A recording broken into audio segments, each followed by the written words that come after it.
شمشاد خسی. شمشاد خسته شمشاد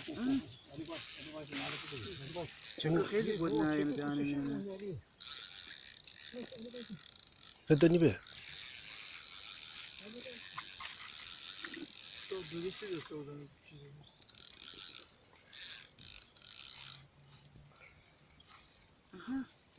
بگیرید نفکشید بگیرید نفکشید آقا منو بگید بگیرید منو بگید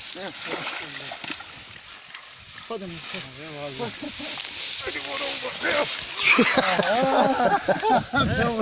ایوه اول مرسی مشتبه مرسی عالی نه والله بود نبوده نه واقعا آخراش بوده میل من افتخار مشتبه دمشق شوان گایزو مرسی دمش گرم دم بچه ها علی آقا منو بگیرید خیلی جواب شهرام بگیردی